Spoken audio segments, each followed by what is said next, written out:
എല്ലാ പ്രിയ വിദ്യാർത്ഥിനികൾക്കും പുതിയ വീഡിയോയിലേക്ക് സ്വാഗതം.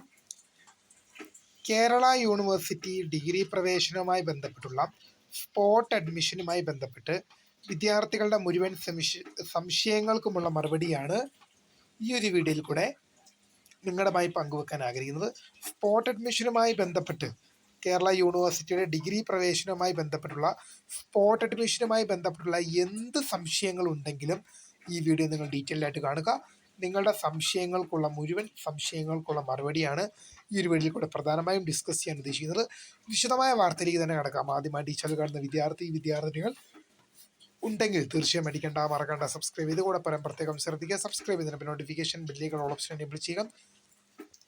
ചാനൽ വീഡിയോസ് നിങ്ങൾക്ക് ഉപകാരപ്രദമാകുന്നുണ്ട് തീർച്ചയായും ലൈക്കും കൂടി ചെയ്യുക. അതുപോലെ നിങ്ങളുടെ സുഹൃത്തുക്കളിലേക്ക് ഷെയർ ചെയ്ത് കൊടുക്കാനും കൂടി പ്രത്യേകം ശ്രദ്ധിക്കാം. അതുപോലെ തന്നെ നമ്മുടെ ചാനൽ വാട്സ്ആപ്പ് ചാനൽ ജോയിൻ ചെയ്യാൻ ലിങ്ക് നിങ്ങൾക്ക് വീഡിയോ ഡിസ്ക്രിപ്ഷൻ ബോക്സിൽ നൽകുന്നതായിരിക്കും. അപ്പോൾ നമുക്ക് തന്നെ വളരെ പ്രധാനമായിരിക്കുന്ന വാർത്തയിലേക്ക് തന്നെ കിടക്കാം.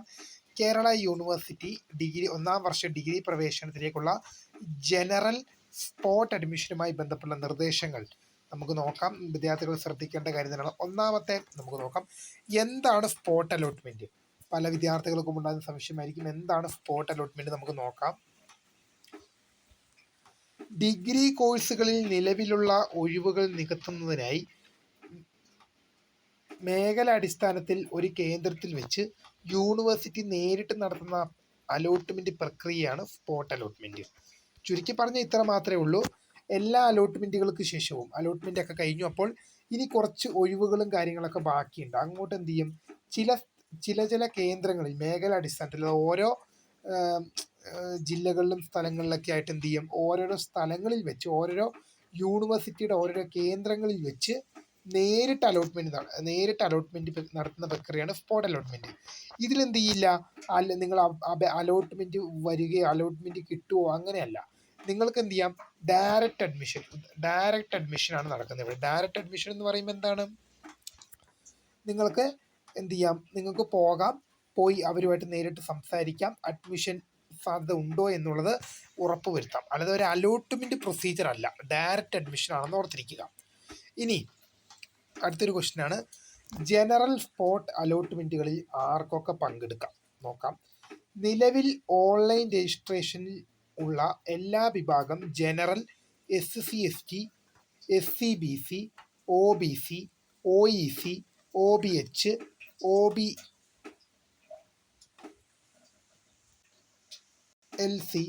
മുതലായ വിദ്യാർത്ഥികൾക്കും പങ്കെടുക്കാൻ സാധിക്കുന്നത്. എല്ലാ വിഭാഗത്തിൽപ്പെട്ട ആർക്കൊക്കെ പങ്കെടുക്കാന്ന് വെച്ചാൽ general, SC/ST, SC/BC, OBC, OEC, OBH എന്നിങ്ങനെയുള്ള എല്ലാ വിഭാഗം വിദ്യാർത്ഥികൾക്കും ഇതിൽ പങ്കെടുക്കാൻ സാധിക്കും എന്നുള്ളത് ഓർത്തിരിക്കുക. നിങ്ങൾ ഏത് കാറ്റഗറിയിൽ പെടുന്നൊരു വിദ്യാർത്ഥി അല്ലെങ്കിൽ വിദ്യാർത്ഥിനിയാണെങ്കിലും നിങ്ങൾക്ക് ഇതിൽ അപ്ലൈ ചെയ്യാൻ സാധിക്കും. ഇനി അടുത്തൊരു ക്വസ്റ്റ്യൻ ആണ്, നമുക്ക് നോക്കാം. മാനേജ്മെന്റ് കോട്ട രജിസ്ട്രേഷൻ മാത്രമുള്ള വിദ്യാർത്ഥികൾക്ക് ഈ അലോട്ട്മെന്റിൽ പങ്കെടുക്കാൻ സാധിക്കുമോ? സാധിക്കും. നിങ്ങൾ ഇപ്പോൾ നിലവിൽ നിങ്ങൾ മെറിറ്റ് കോട്ടയിലേക്ക്, ഗവൺമെന്റ് സീറ്റുകളിലേക്ക് അഡ്മിഷനായി അലോട്ട്മെന്റ് കൊടുത്തിട്ടുണ്ട്. പക്ഷെ നിങ്ങൾക്ക് അഡ്മിഷൻ ലഭിക്കാത്തത് മൂലം നിങ്ങൾ ഏതെങ്കിലുമൊക്കെ മാനേജ്മെന്റിൽ പൈസ കൊടുത്ത്, നിങ്ങൾ 10,000, 20,000, 30,000 ഒക്കെ രൂപ പൈസ കൊടുത്തിട്ട് നിങ്ങൾ മാനേജ്മെന്റ് സീറ്റ് എടുത്ത വിദ്യാർത്ഥികൾ ഉണ്ടായിരിക്കാം. അങ്ങനെയുള്ളവർക്ക് സ്പോട്ട് അഡ്മിഷനിൽ പങ്കെടുക്കാൻ സാധിക്കുമോ? സാധിക്കും എന്നുള്ളതാണ് വാസ്തവം. നിങ്ങൾ മാനേജ്മെന്റിൽ പ്രവേശനം നേടിയ ഒരു വിദ്യാർത്ഥിയാണെങ്കിലും നിങ്ങൾക്ക് ജനറൽ മെറിറ്റിലേക്ക്, അത് ഗവൺമെന്റിലേക്ക് പോകാൻ ആഗ്രഹമുണ്ടെങ്കിൽ തീർച്ചയായും നിങ്ങൾ മാനേജ്മെന്റിലൊക്കെ നല്ല പൈസ കൊടുത്തിട്ടൊക്കെ സീറ്റ് എടുത്തിട്ടുണ്ടാകാം. നിങ്ങൾക്ക് ഗവൺമെന്റിലേക്ക് തിരിച്ചു വരണം, ഗവൺമെന്റിലേക്ക് പോകണമെന്ന് ആഗ്രഹമുണ്ടെങ്കിൽ തീർച്ചയായും നിങ്ങൾക്ക് ഗവൺമെന്റ് അലോട്ട്മെന്റിനായിട്ട് പങ്കെടുക്കാൻ സാധിക്കും എന്നുള്ളത് ഓർത്തിരിക്കേണ്ടതാണ്. അതിപ്പം നിങ്ങൾക്ക് ഇവിടെ യൂണിവേഴ്സിറ്റി തന്നെ കൃത്യമായ ചോദ്യങ്ങളും ഉത്തരങ്ങളും നിങ്ങൾക്ക് അവിടെ നൽകുന്നതാണ്. മാനേജ്മെന്റ് കോട്ടയിൽ മാത്രം ഉള്ള വിദ്യാർത്ഥികൾ, മാനേജ്മെന്റ് കോട്ട രജിസ്ട്രേഷൻ മാത്രമുള്ള വിദ്യാർത്ഥികൾക്ക് ഈ അലോട്ട്മെന്റ് പങ്കെടുക്കാൻ സാധിക്കുമോ? സാധിക്കും. മാനേജ്മെന്റ് കോട്ട മാത്രം രജിസ്ട്രേഷൻ എന്ന് പറയുമ്പോൾ ഇതുവരെ അലോട്ട്മെന്റിന് അപേക്ഷിച്ചില്ല. ഒന്നെങ്കിൽ അലോട്ട്മെന്റിന് അപേക്ഷിച്ചു, അലോട്ട്മെന്റ് കിട്ടിയില്ല, അല്ലെങ്കിൽ അലോട്ട്മെന്റിനൊന്നും അപേക്ഷിച്ചില്ല. ഡയറക്റ്റ് മാനേജ്മെന്റിൽ പ്രവേശനം നേടിയവർക്കും സ്പോട്ട് അഡ്മിഷനിൽ പങ്കെടുക്കാൻ സാധിക്കും. ഇനി അടുത്തൊരു ക്വസ്റ്റ്യൻ നമുക്ക് നോക്കാം. നിലവിൽ ഒരു രജിസ്ട്രേഷനും ചെയ്യാത്ത വിദ്യാർത്ഥികൾക്ക് ഈ അലോട്ട്മെന്റിൽ പങ്കെടുക്കാൻ സാധിക്കും. അതായത് ഇതുവരെ കേരള യൂണിവേഴ്സിറ്റിയുടെ കീഴിൽ ഒരു ഡിഗ്രി പ്രവേശനം ആഗ്രഹിക്കുന്നു, പക്ഷേ എന്തില്ല, ഇതുവരെ രജിസ്ട്രേഷൻ ചെയ്തിട്ടില്ല. നിങ്ങൾ കേരള യൂണിവേഴ്സിറ്റിയുടെ കീഴിൽ ഡിഗ്രി പ്രവേശനം ആഗ്രഹിക്കുന്നു, പക്ഷേ ഇതുവരെ രജിസ്ട്രേഷൻ നടപടിക്രമങ്ങൾ ചെയ്തിട്ടില്ല. നമുക്ക് നോക്കാം. സാധിക്കും. നിലവിൽ ഓൺലൈൻ രജിസ്ട്രേഷൻ ചെയ്തിട്ടില്ലാത്ത വിദ്യാർത്ഥികളെ ഓൺലൈൻ രജിസ്ട്രേഷൻ ചെയ്ത് മാനേജ്മെൻറ്റ് കോട്ട ഉൾപ്പെടെ വിദ്യാർത്ഥികളുടെ അഭാവത്തിൽ ഒഴിവ് ഉള്ള പക്ഷം അലോട്ട്മെൻറ്റ് പ്രോസസ്സിലേക്ക് പരിഗണിക്കുന്നതാണ്. ഇവിടെ പറയുന്ന ഇത്ര മാത്രമേ ഉള്ളൂ.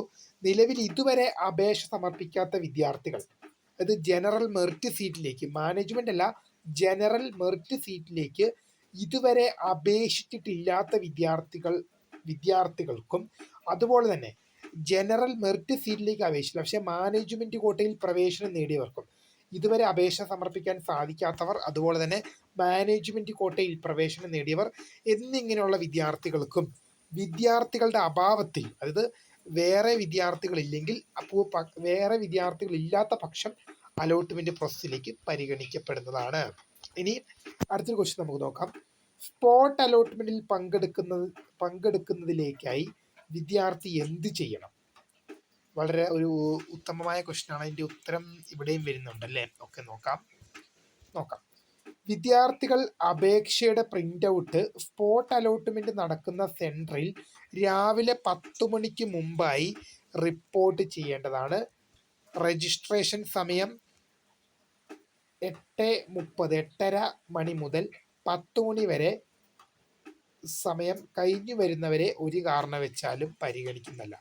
സ്പോട്ട് അലോട്ട്മെൻറ്റിൽ പങ്കെടുക്കാൻ എന്താണ് ചെയ്യേണ്ടത്? വിദ്യാർത്ഥികൾ നിങ്ങൾ അപേക്ഷ സമർപ്പിക്കണം. ഇതുവരെ അപേക്ഷ സമർപ്പിക്കാത്തവരാണെങ്കിലും അല്ലെങ്കിൽ അപേക്ഷ സമർപ്പിച്ചവരായാലും മാനേജ്മെൻറ്റ് എന്ത് പ്രവേശനമായാലും നിങ്ങൾ അപേക്ഷ സമർപ്പിച്ച ശേഷം അതിൻ്റെ പ്രിൻ്റ് എടുത്തിട്ട് രാവിലെ 10 മണിക്ക് മുമ്പായി സ്പോട്ട് അലോട്ട്മെൻറ്റ് നടത്തുന്ന സെൻറ്ററിൽ 10 മണിക്ക് മുമ്പായി റിപ്പോർട്ട് ചെയ്യേണ്ടതാണ്.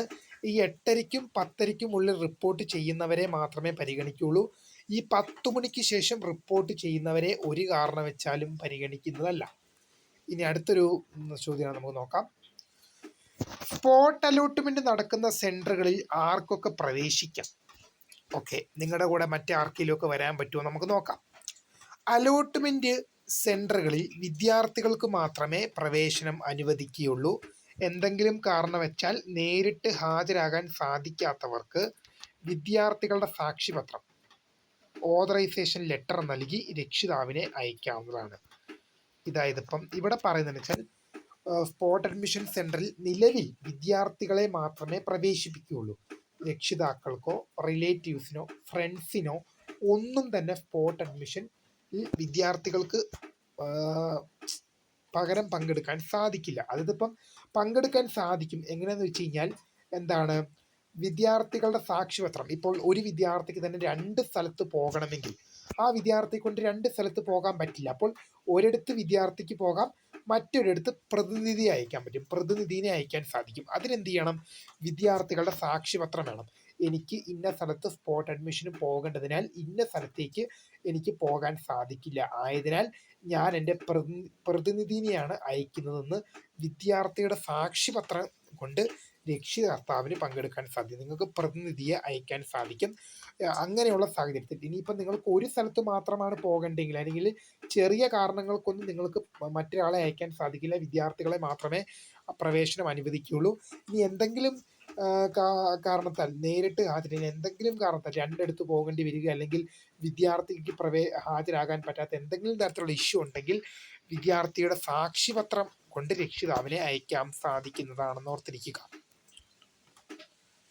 ഇനി അടുത്തൊരു ക്വസ്റ്റ്യൻ നമുക്ക് നോക്കാം. നേരിട്ട് സ്പോട്ട് അലോട്ട്മെൻറ്റിൽ പങ്കെടുക്കുന്ന എല്ലാ വിദ്യാർത്ഥികൾക്കും അഡ്മിഷൻ ലഭിക്കുമോ? എല്ലാ വിദ്യാർത്ഥികളുടെ ഒരു സംശയം തന്നെയായിരിക്കും. ഞാൻ സ്പോട്ട് അഡ്മിഷന് പോയാൽ എനിക്ക് അഡ്മിഷൻ ലഭിക്കുമോ? നമുക്ക് നോക്കാം. നേരിട്ട് അലോട്ട്മെൻറ്റിൽ പങ്കെടുക്കുന്നത് കൊണ്ട് മാത്രം അലോട്ട്മെൻറ്റ് ലഭിക്കണമെന്നില്ല. ഒഴിവുള്ള കോഴ്സുകളിലേക്ക് അലോട്ട്മെൻറ്റ് ലഭിക്കുന്നതിനാവശ്യമായുള്ള ഇൻഡെക്സ് മാർക്ക്, റിസർവേഷൻ തെളിയിക്കുന്നതിലേക്കുള്ള സർട്ടിഫിക്കറ്റുകൾ എന്നിവ വിദ്യാർത്ഥികളുടെ കൈവശം ഉണ്ടെങ്കിൽ മാത്രമേ അഡ്മിഷൻ ലഭിക്കുകയുള്ളൂ. എല്ലാവർക്കും അഡ്മിഷൻ ലഭിക്കുന്നതിന് യൂണിവേഴ്സിറ്റി ഉത്തരം പറഞ്ഞു. സ്പോട്ട് അഡ്മിഷനിൽ പങ്കെടുക്കുന്നത് കൊണ്ട് മാത്രം അലോട്ട്മെൻറ്റ് ലഭിക്കണമെന്നില്ല. നിങ്ങൾ സ്പോട്ട് അഡ്മിഷനിൽ പങ്കെടുത്തു കഴിഞ്ഞാലും അലോട്ട്മെൻറ്റ് ലഭിക്കണം, അഡ്മിഷൻ ലഭിക്കണം എന്നുള്ളതിന് യാതൊരു നിർബന്ധവുമില്ല. കോളേജ് കോഴ്സുകളിലേക്കുള്ള അലോട്ട്മെൻറ്റിന് ആവശ്യമായ ലഭിക്കാൻ ആവശ്യമായ കോളേജ് കോഴ്സുകളിലേക്ക് അലോട്ട്മെൻറ്റ് ലഭിക്കാൻ ആവശ്യമായിട്ടുള്ള ഇൻഡസ് മാർക്ക്, നിങ്ങളുടെ ഇൻഡസ് മാർക്ക് പരിശോധിക്കും. നിങ്ങൾക്ക് ഇൻഡസ് മാർക്ക് കോളേജിലേക്കും കോഴ്സുകളിലേക്കും ലഭിക്കാനുള്ള ഇൻഡസ് മാർക്ക്, റിസർവേഷൻ, ഇപ്പോൾ SC ST PWBD അതുപോലെ തന്നെ മുസ്ലിംസ് എന്നിങ്ങനെയുള്ള റിസർവേഷൻ, മറ്റ് തെളിയിക്കുന്നതിന് ആവശ്യമായിട്ടുള്ള സർട്ടിഫിക്കറ്റുകൾ എന്നിവ വിദ്യാർത്ഥികളുടെ കൈവശമുണ്ടെങ്കിൽ മാത്രമേ അലോട്ട്മെൻറ്റ് ലഭിക്കുകയുള്ളൂ. ഇനി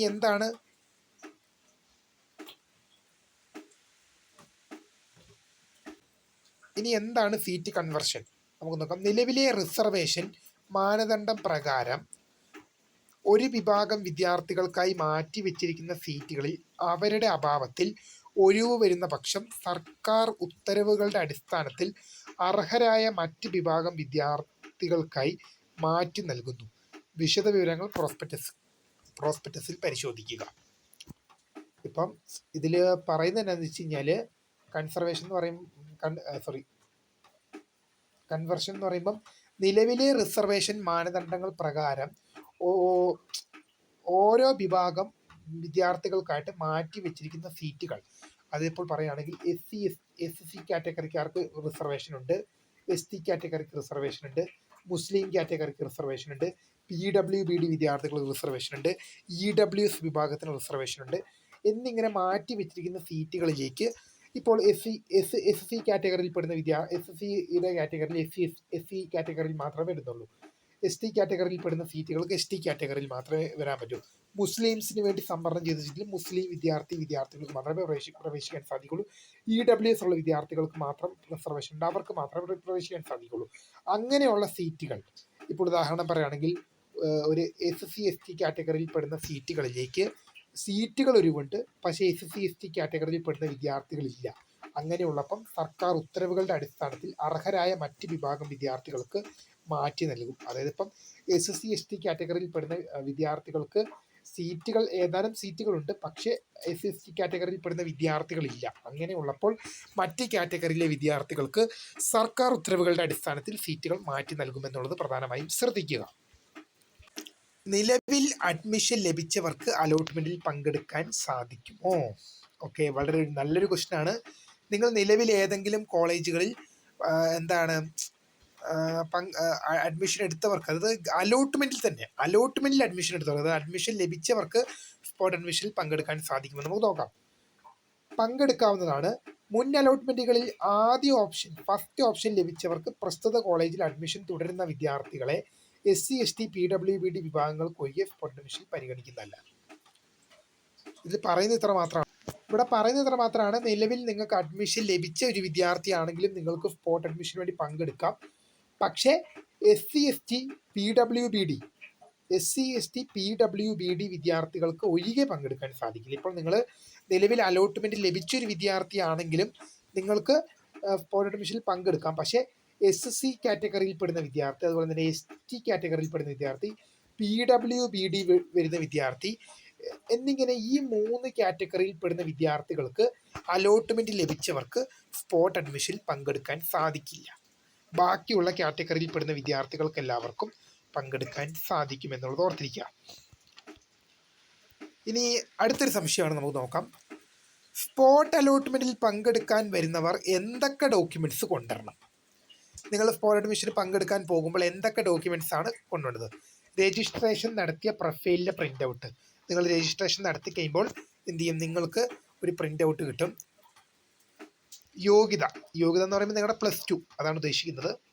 ജാതി സർട്ടിഫിക്കറ്റ് കൈ കരുതുക. ഇനി non criminal layer certificate for SC/BC candidate. അതായത് നോൺ ക്രിമിനൽ സർട്ടിഫിക്കറ്റ് എന്ന് പറയുമ്പോൾ SC/BC കാൻഡിഡേറ്റ്സിന് മാത്രമാണ്. And OBC candidate, SC/BC and OBC കാൻഡിഡേറ്റ്സിനാണ് നോൺ ക്രിമിനൽ സർട്ടിഫിക്കറ്റ് വേണ്ടത്. കമ്മ്യൂണിറ്റി സർട്ടിഫിക്കറ്റ് SC/ST കാൻഡിഡേറ്റിന്, കമ്മ്യൂണിറ്റി സർട്ടിഫിക്കറ്റ് SC/ST കാൻഡിഡേറ്റിന് മാത്രമാണ്. EWS certificate for EWS candidate, EWS certificate EWS candidate എന്നിവ തെളിയിക്കുന്ന സർട്ടിഫിക്കറ്റുകൾ അസൽ പകർപ്പുകൾ നിർബന്ധമായും കയ്യിൽ കരുതേണ്ടതാണ്. ഇനി അടുത്ത സംശയമാണ്, എന്തടിസ്ഥാനത്തിലാണ് സ്പോട്ട് അലോട്ട്മെൻറ്റ് നടത്തുന്നത്? എന്തടിസ്ഥാനമാക്കിയാണ് സ്പോട്ട് അഡ്മിഷൻ നടത്തുന്നത്? റിസർവേഷൻ കാറ്റഗറിയിൽ പ്രസ്തുത റിസർവേഷന് അർഹം അർഹമാണെന്ന് തെളിയിക്കുന്ന സർട്ടിഫിക്കറ്റുകളുടെയും ഇൻഡസ് മാർക്കിന്റെ അടിസ്ഥാനത്തിൽ മറ്റ് സീറ്റുകളിൽ ഇൻഡസ് മാർക്കിന്റെ മാത്രം അടിസ്ഥാനത്തിലാണ് പ്രവേശനം നടത്തുന്നത്. അതിപ്പോൾ നിങ്ങളുടെ അത് നിങ്ങൾക്ക് നോക്കിയിട്ട് മനസ്സിലാകും. നല്ല ടൈം വൈകുന്നുണ്ട്, അതുകൊണ്ട് തന്നെയാണ് നമ്മൾ വേഗം പോകുന്നത്. ഇൻഡസ് മാർക്ക് എവിടെ നിന്ന് മനസ്സിലാക്കാം?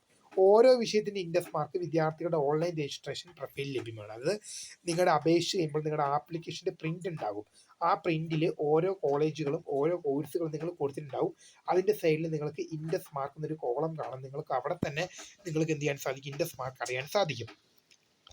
വേക്കൻസി പൊസിഷൻ എവിടെ നിന്ന് ലഭിക്കും? അഡ്മിഷൻ വെബ്സൈറ്റിൽ ലഭ്യമാണ്. അത്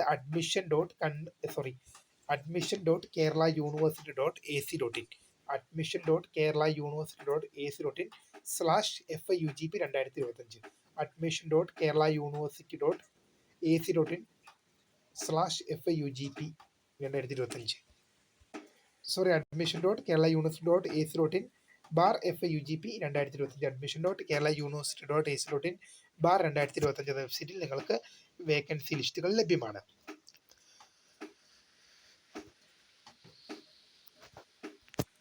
സ്പോട്ട് അലോട്ട്മെന്റ് ലഭിച്ച വിദ്യാർത്ഥികൾക്ക് അതേ അലോട്ട്മെന്റിൽ മറ്റ് സീറ്റുകളിലേക്ക് പ്രവേശനം ലഭിക്കുമോ? അതിപ്പോൾ നിങ്ങൾ എന്താണ്, നിങ്ങൾക്കിപ്പോൾ സ്പോട്ട് അഡ്മിഷനിൽ ഒരു സീറ്റ് ലഭിച്ചു കഴിഞ്ഞാൽ മറ്റ് സീറ്റുകളിലേക്ക് നിങ്ങൾക്ക് എന്ത് ചെയ്യുമോ? കിട്ടുമോ? ഇല്ല. അതിനുത്തരം എന്ന് പറയുന്നത് നിങ്ങൾ സ്പോട്ട് അഡ്മിഷൻ ഇപ്പോൾ പറയുകയാണെങ്കിൽ ഒരു സെൻറ്ററിൽ മാത്രമല്ല, ഇപ്പം ഒരു സോണിൽ, ഇപ്പം ഞാൻ പറഞ്ഞു സ്പോട്ട് അഡ്മിഷൻ വിവിധ കേന്ദ്രങ്ങളിലായിട്ടാണ് നടക്കുന്നത്. നിങ്ങൾ ഒരു കേന്ദ്രത്തിൽ അപേക്ഷിച്ചു, 2 കേന്ദ്രത്തിൽ അപേക്ഷിച്ചു, അപ്പോൾ നിങ്ങൾക്ക് ഒരു കേന്ദ്രത്തിൽ കിട്ടിക്കഴിഞ്ഞാൽ മറ്റൊരു കേന്ദ്രത്തിൽ ലഭിക്കുന്നില്ല. കാരണം ഇല്ല, ഒരു സോൺ അലോട്ട്മെന്റ് ലഭിക്കുന്നവരെ മറ്റ് സോണുകളിൽ അലോട്ട്മെന്റ് പരിഗണിക്കില്ല. അത് നിങ്ങൾ ഒരു സെൻറ്ററിൽ നിങ്ങൾ പോയി നിങ്ങൾക്ക് അഡ്മിഷൻ ലഭിച്ചു, അങ്ങനെയാണെങ്കിൽ നിങ്ങൾ കൊടുത്ത മറ്റ് സോണിൽ, അത് മറ്റ് സെൻറ്ററിൽ നിങ്ങളെ പരിഗണിക്കുന്നതല്ല. സ്പോട്ട് അലോട്ട്മെന്റിന് പുതിയ ഓപ്ഷനുകൾ നൽകേണ്ടതുണ്ടോ? നോക്കാം. നൽകേണ്ടതില്ല. നിലവിൽ പ്രൊഫൈലിൽ എല്ലാ കോഴ്സുകളും ഓപ്ഷനുകളും സ്പോട്ട് അലോട്ട്മെന്റിലേക്ക് പരിഗണിക്കുന്നതാണ്. കോളേജ് മാനദണ്ഡമില്ല. അത് നിങ്ങൾ നിലവിൽ കൊടുത്തിട്ടുള്ള എല്ലാ ഓപ്ഷനുകളും അലോട്ട്മെന്റായി പരിഗണിക്കുന്നതാണ്. നിങ്ങൾ കൊടുത്തിട്ടുള്ള എല്ലാ ഓപ്ഷനുകളും, എല്ലാ കോളേജുകളും, എല്ലാ കോഴ്സുകളും അലോട്ട്മെന്റായി പരിഗണിക്കപ്പെടുന്നതാണ്. സ്പോട്ട് അലോട്ട്മെന്റ് ലഭിക്കുന്നവർ ഫീസ് അടയ്ക്കേണ്ടതുണ്ടോ? സ്പോട്ട് അലോട്ട്മെന്റ് നിങ്ങൾക്ക് കിട്ടുമ്പോൾ നിങ്ങൾ ഫീസ് അടയ്ക്കണോ? നമുക്ക് നോക്കാം. ഇതുവരെ അഡ്മിഷൻ ഫീ അടയ്ക്കാത്ത വിദ്യാർത്ഥികൾ സ്പോട്ട് അലോട്ട്മെന്റിൽ അഡ്മിഷൻ ലഭിക്കുകയാണെങ്കിൽ, ഇതുവരെ നിങ്ങൾ അപേക്ഷിച്ചു പക്ഷെ അലോട്ട്മെന്റ് ഒന്നും ലഭിച്ചില്ല, അതുപോലെ തന്നെ പുതുതായി അപേക്ഷിക്കുന്ന വിദ്യാർത്ഥികൾ സ്പോട്ട് അഡ്മിഷനിൽ അഡ്മിഷൻ ലഭിക്കുകയാണെങ്കിൽ യൂണിവേഴ്സിറ്റി ഫീസ് ഇനത്തിൽ SC/ST വിഭാഗങ്ങൾക്ക് 1390 രൂപ. നിങ്ങൾക്ക് ഇതുവരെ പ്രവേശനം ലഭിക്കാത്തവർക്ക് ആദ്യമായി പ്രവേശനം ലഭിക്കുമ്പോൾ SC/ST കാറ്റഗറിയിൽ പെടുന്നവർ 1390 രൂപ, ജനറൽ മറ്റ് സംവരണ വിഭാഗക്കാർ 2800 രൂപ അടയ്ക്കേണ്ടതാണ്. ഇതിനായി പ്രത്യേകം സമയം അനുവദിക്കുന്നതല്ല. മുൻപ് യൂണിവേഴ്സിറ്റി അഡ്മിഷൻ ഫീ അടച്ചവർ പ്രസ്തുത പേയ്മെന്റ് റെസീറ്റ് കയ്യിൽ കരുതേണ്ടതാണ്. ഈ 1390 രൂപ SC/ST വിദ്യാർത്ഥികൾക്കും 2800 രൂപ ജനറൽ കാറ്റഗറിയിൽ പെടുന്ന വിദ്യാർത്ഥികളും ഫീസ് അടയ്ക്കേണ്ടതാണ്. പ്രത്യേക സമയം അനുവദിക്കില്ല. മുൻപ് ഈ ഫീസ് അടച്ചവർ നിങ്ങൾ അടച്ചതിൻ്റെ റെസീറ്റ് കയ്യിൽ കരുതേണ്ടതാണ്. ഇനി ഇതാണ് എന്ത് ചെയ്യുന്നത്, സ്പോട്ട് അഡ്മിഷൻ്റെ സെൻറ്റർ മേഖല. സ്പോട്ട് അഡ്മിഷൻ്റെ സെൻറ്ററുകൾ നിങ്ങൾക്ക് അവിടെ കാണാൻ സാധിക്കും. ആലപ്പുഴ ആഗസ്റ്റ് 19 ഓൾ കോഴ്സസ് ആണ്. അതുപോലെ തന്നെ Kollam August 20-21 BSc, BCom, BBA, BCA, BMS and vocational 21 all BA courses SN college Kollam. അതുപോലെ തന്നെ തിരുവനന്തപുരത്ത് ആഗസ്റ്റ് 22, 23, 25 തീയതികളിൽ 22 all BSc, 23 BCom, BBA, BCA, BMS and vocational. August 25 all BA courses Kerala university senate hall Palayam തിരുവനന്തപുരത്ത് വെച്ച് നടക്കും. കോളേജ് പ്രവേശനം 26, 27 തീയതികളിൽ നടക്കും. നിങ്ങൾക്ക് കോളേജ് പ്രവേശനം ആഗസ്റ്റ് 26, 27 തീയതികളിൽ കോളേജ് പ്രവേശനം നടക്കും എന്ന് രജിസ്ട്രാർ അറിയിച്ചിട്ടുണ്ട്. തീർച്ചയായും വളരെ വലിയൊരു വീഡിയോ ആണെന്ന് ഞാൻ മാക്സിമം ചുരുക്കാൻ ശ്രമിച്ചിരുന്നു. പക്ഷേ നിങ്ങൾക്ക് തന്നെ ഇപ്പം നോക്കി കാണാം, നിങ്ങൾക്ക് തന്നെ ഈ പേജ് നോക്കിയാൽ കാണാം, ഒരു വലിയൊരു സംശയം തന്നെയായിരുന്നു. വിദ്യാർത്ഥികളുടെ മുഴുവൻ സംശയങ്ങൾക്കുള്ള മറുപടി ഞാൻ വിശ്വസിക്കുന്നു. അപ്പോൾ പുതിയ കാണുന്നതിന് my name is Krita, founder of സ്ക്രേ for the career guide and thanks for watching. By.